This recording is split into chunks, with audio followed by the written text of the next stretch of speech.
Todos os justos têm uma característica em comum: a perseverança. Isso porque, se você parar para pensar, a maior parte dos justos passaram por altos e baixos e por muitos testes que, na prática, duraram muito tempo.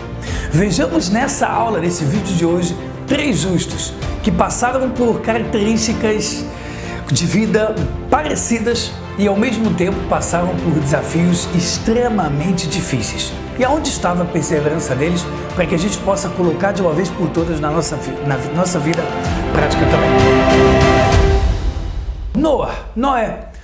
Noé estava numa geração do dilúvio, onde praticamente todo mundo era perverso. Tem Matusalém, que Hashem esperou ele falecer para iniciar o dilúvio, mas praticamente todo mundo ali era perverso. Noé era diferente. Era uma pessoa que perseverava em fazer a vontade de Hashem. Número 2. Teve que construir uma arca durante 120 anos. Será que é uma voz que está falando comigo e não é Hashem? Será que de fato isso vai acontecer? E se eu me afastar e ir para um lugar alto, será que ainda eu vou morrer? Por que eu vou gastar 120 anos da minha vida para fazer algo que uma voz falou comigo e que vai que acontece diferente, vai que a gente consegue reverter? Noé, o Midrash fala que por mais que não foi como Abraão, em gerar esse grande movimento da unicidade divina e aproximar todo mundo do que viria a ser a Torá, Noé também falava com as pessoas, aqui e ali, sobre o dilúvio, e que as pessoas deveriam se arrepender, ou ao menos se prepararem. Ainda assim, ele manteve a construção da arca. Depois disso, a gente pode parar para olhar outra questão. Uma geração dessa como o dilúvio, não só que ele não se perverteu, ele continuou reto sem se comparar. Ele poderia olhar pessoas que viveram naquela época 400, 500, 600, 700 anos e a princípio estavam no bem bom. Quantos de nós olhamos num jornal, numa revista, num blog, alguém que é perverso e sabemos que ele está vivendo bem? Por um dia a gente já se sente mal.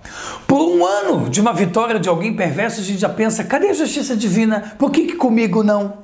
Estamos falando de centenas de anos de perversos que estavam vivendo a princípio do bem e do melhor, dos prazeres físicos, que muitos não eram do bem e do melhor, mas que eles estavam a princípio alegres. Noé perseverou e ainda assim disse, eu vou fazer a vontade de Hashem, porque tem um motivo grande que a gente vai falar já, daqui a pouco na aula. Em segundo lugar, a gente pega o próprio Avraham. 10 gerações de Noé até Avraham, o mundo ficou muito complicado, teve Sodoma e Gomorra sendo destruído nessa geração. Abraão, até os 75 anos, perseverou e batalhou para chegar, por lógica e filosofia, no que é a unicidade divina. Batalhou tanto que somente com 75 anos de idade, ele recebeu a primeira profecia de Hashem. Até lá, só batalha. Passou por 10 testes longos, entre eles foi jogado no Ur Kasdim, num fogo, por um rei, na época que estava ligado à Mesopotâmia. Ele foi jogado por um rei, por ser uma pessoa que servia apenas a um Deus e falava contra a idolatria. Ele teve que passar pelo teste de, a princípio, matar o próprio filho Yitzhak, e que no final das contas, como a gente sabe, não foi necessário. Avraham Avinu passou por tudo isso e continuou. Praticamente o mundo todo era pagão, ou seja, idólatra, e ele era um dos únicos monoteístas convictos daquela geração. Não bastou. Além disso, ele iniciou o grande movimento que aconteceu no mundo da unicidade divina.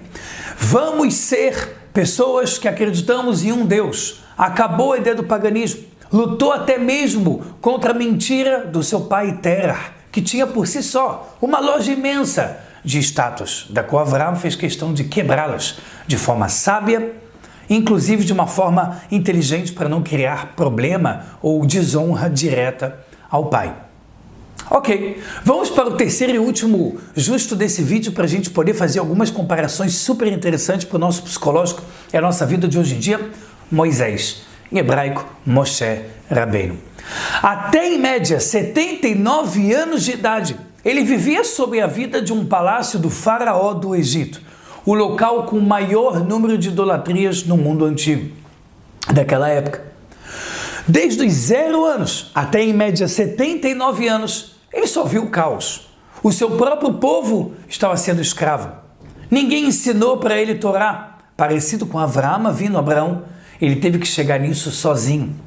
O Midrash, parte alusiva dos estudos da Torá oral, dizem que ele fez isso através de um conceito chamado em hebraico itbodedut, ficar sozinho, filosofar e se conectar com o que ele entendeu, por fim, ser um Deus. Através disso ele ganha um mérito após matar um egípcio, alguém que a princípio fazia parte da vida dele, por mais que ele era um hebreu, mas ele era do faraó, ele era do palácio do faraó. Ele foi adotado pela filha do faraó, não cresceu com a mãe dele nem os irmãos. Esse mesmo Moisés fala com Hashem, chegando no nível de tanto temor a Hashem que ele fala com Hashem como se fosse um amigo falando com outro. E depois, imediatamente um ano depois, aos 80 anos, se transforma em emissário para destruir o Egito. De 79 a 80, durante um ano acontecem as 10 pragas, ele vê a sua casa, o seu ambiente natal destruído e sai. Ele não sai como alguém que estava em dúvida do que ele era. Ele sai como líder de milhões de pessoas. O líder de um povo, tomando conta de um povo por 40 anos. Diga-se de passagem, 40 anos que ele vagou sem ter feito tal pecado. Não foi ele que fez o pecado de espionar a terra de Israel e falar mal de Israel. A princípio, o caminho duraria 40 dias. Para cada dia de maledicência falando contra Israel, que é um pecado muito grave hoje em dia também, cada dia virou um ano, 40 anos vagando no deserto. Perseverou, aguentou todas as bagunças e as teimosias que aconteceram do povo de Israel, fez o que fez e no final não entrou em Israel. Mas ainda, ele sabia que não entraria em Israel, até porque quando ele recebeu a Torá do Monte Sinai, a maior parte, para falar a verdade, das opiniões, dizem que ele mesmo escreveu os últimos versículos, dizendo que ele morreu do outro lado do Jordão. E é por isso que ele tentou rezar tanto, 515 rezas, como está escrito na porção semanal, Vait Hanan, e suplicou para tentar quebrar esse decreto, porque ele sabe que Hashem podia tudo. O que esses três têm em comum? Antes de tudo, a perseverança. Outro ponto que eles têm em comum também, todos pecaram. Todos tiveram altos e baixos. Todos. Noé teve os seus baixos, quando ele ficava ouvindo as pessoas rindo dele, e era triste passar pela situação de ser desdenhado e caçoado, porque estava construindo uma arca, quando ele demorou de dar comida para um leão, e quando o leão deu uma patada nele, ele ficou manco. E depois, quando ele saiu da arca, ele se embebedou com vinho, e aconteceu o que aconteceu. Ou seja, os filhos viram ele nu, passaram por desonra. Abraão também passou por seus erros. Não escutou Sara quando Hashem disse, depois não queria realmente expulsar Ismael, não compreendendo até o final que tudo viria de Yitzhak e Yaakov. A verdade é que ele sim entendia por profecia, mas ele queria aproximar Ismael. E outros pequenos erros. Moisés também bateu na pedra, em vez de falar, quis trazer egípcios que fingiram se converter, ele teve piedade e trouxe. E no final foram esses falsos convertidos da época do Egito idólatra que iniciaram o bezerro de ouro. Todos eles erraram. Todos eles tiveram altos e baixos. Todos eles passaram por desafios muito longos de décadas e décadas até serem provados como pessoas grandiosas. Mas o que fez eles terem toda essa perseverança na prática foram 2 pontos. A perseverança é o resultado, não a causa. Todo mundo acha que é a causa, todo mundo acha que na verdade a perseverança é um dom. A perseverança na verdade é uma escolha. E o que gera essa escolha, esse resultado, são 2 causas. Primeiro, a pessoa utilizar da sabedoria dela para agir da melhor forma. Ele conquista a sabedoria espiritual e entende melhor esse mundo. Número 2, ele tem um propósito muito grande. E ele tem um propósito claro. Clareza de propósito e sabedoria para saber como agir faz de qualquer ser humano perseverante. Porque no final das contas, se você sabe onde você quer chegar e você sabe como chegar, é difícil você dormir mais do que o normal, comer mais do que o normal, pouco se importar com os objetivos desse mundo e simplesmente adormecer. No final das contas, o que você mais quer é ser perseverante e chegar no objetivo final. Pessoal, quanta coisa impressionante tem de Abraão, de Noah antes, de Moisés para a nossa vida. O quanto a gente pode colocar esses mesmos conceitos na prática. e parar de utilizar frases como eu não tenho a perseverança, eu não tenho esse dom. Perseverança não é dom. Perseverança é uma escolha. E você pode a qualquer momento da sua vida, não importa em qual você esteja, não importa qual teste você esteja passando, sempre a perseverança sendo construída e conquistada de forma inteligente vai fazer os desafios ficarem pequenininhos frente aos teus olhos e frente ao tamanho da alma que você vai adquirir com o seu sucesso.